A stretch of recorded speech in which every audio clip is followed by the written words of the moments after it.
നമസ്കാരം. ജെ ടോക്സിലേക്ക് എല്ലാവർക്കും സ്വാഗതം. മാനസികാവസ്ഥ, ക്ഷേമം, മൊത്തത്തിലുള്ള സന്തോഷം എന്നിവ നിയന്ത്രിക്കുന്നതിൽ പ്രധാന പങ്കുവഹിക്കുന്ന ശരീരത്തിലെ രാസവസ്തുക്കളാണ് ഹാപ്പി ഹോർമോണുകൾ. ഇതിൽ സെറോട്ടോണിൻ സംതൃപ്തിയുടെയും വിശ്രമത്തിന്റെയും വികാരങ്ങൾ പ്രോത്സാഹിപ്പിക്കുന്നു.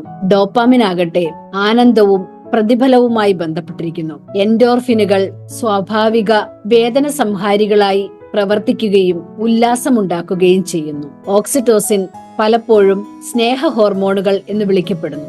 ഇതാകട്ടെ ബന്ധം വളർത്തുന്നു. ഈ ഹോർമോണുകൾ ഒരുമിച്ച് വൈകാരിക സന്തുലിതാവസ്ഥ സൃഷ്ടിക്കുന്നു. വ്യക്തികൾക്ക് അവരുടെ ദൈനംദിന ജീവിതത്തിൽ സന്തോഷവും ശാന്തതയും സംതൃപ്തിയും അങ്ങനെ അനുഭവിക്കാൻ സാധിക്കുന്നു. ഈ ഹാപ്പി ഹോർമോണുകൾ നമ്മുടെ ശരീരത്തിൽ എങ്ങനെ പ്രവർത്തിക്കുന്നു എന്ന് മനസ്സിലാക്കാനായി ഒരു മനോഹരമായ കഥ ഇതാ. ഒരിക്കൽ ഒരു ചെറിയ പട്ടണത്തിൽ എൽന എന്നു പേരുള്ള ഒരു യുവതി ജീവിച്ചിരുന്നു. അവൾ എപ്പോഴും സന്തോഷവതിയായിരുന്നു. പണ്ടവൾ അങ്ങനെ ആയിരുന്നില്ല. അവളുടെ ജീവിതത്തിൽ സങ്കടങ്ങൾ നിറഞ്ഞ സമയങ്ങൾ ഏറെ ഉണ്ടായിരുന്നു.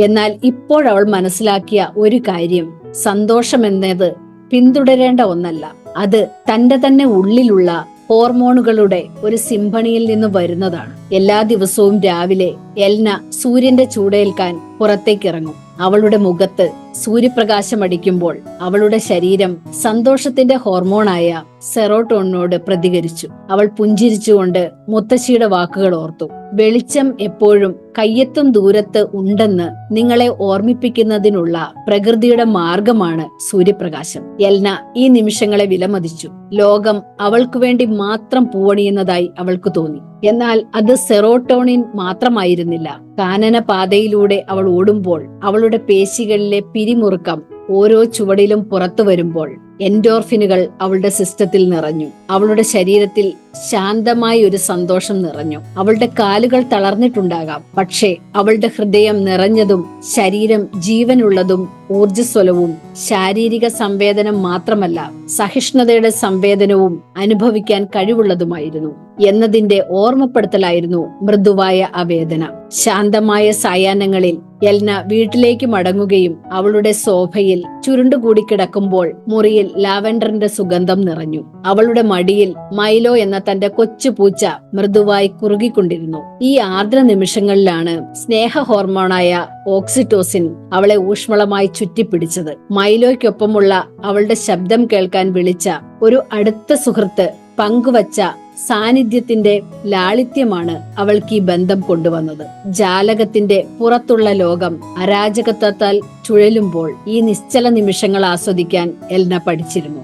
സന്തോഷത്തിന്റെ ഈ ഓർക്കസ്ട്രയിൽ ഒരാൾ കൂടി ഉണ്ടായിരുന്നു, ഡോപ്പാമിൻ എന്ന റിവാർഡ് ഹോർമോൺ. മഹത്തായ നേട്ടങ്ങളിലൂടെയല്ല, ജീവിതത്തിന്റെ ചെറിയ വിജയങ്ങളിലൂടെയാണ് അവൾ അതിനെ വളർത്തിയെടുക്കാൻ ശ്രമിച്ചത്. അവൾ തന്റെ വിഷൻ ബോർഡിൽ നിന്ന് ഒരു പാചക പുസ്തകം അങ്ങനെ പൂർത്തിയാക്കി. പുരോഗതിയുടെ ഓരോ നിമിഷവും അത് എത്ര ചെറുതാണെങ്കിലും അവൾക്ക് ഒരു തീപ്പൊരിയായി അനുഭവപ്പെട്ടു. എന്നാൽ അത് ഹോർമോണുകൾ ഉൾപ്പെടെയുള്ള ഒരു സന്തുലിതാവസ്ഥയിൽ നിന്നാണെന്ന് എൽനയ്ക്ക് അറിയാമായിരുന്നു. അവളുടെ ശരീരത്തിനെയും മനസ്സിനെയും ആത്മാവിനെയും പരിപോഷിപ്പിക്കുന്നതിൽ നിന്നായിരുന്നു അത്.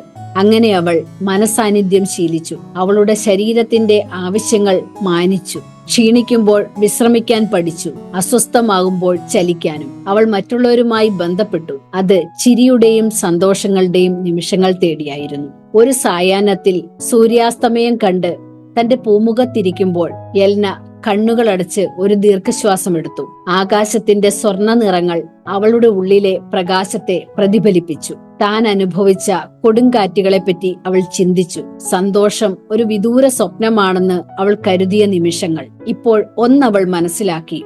സന്തോഷം ഒരു ലക്ഷ്യസ്ഥാനമല്ല, അതൊരു താളമാണ്. അവളുടെ ശരീരത്തിനും ഹൃദയത്തിനും ചുറ്റുമുള്ള ലോകത്തിനും ഇടയിലുള്ള അതിലോലമായ ഒരു താളം. ആ താളത്തിൽ അവർ പൂർണ്ണമായും സംതൃപ്തിയായിരുന്നു. നന്ദി.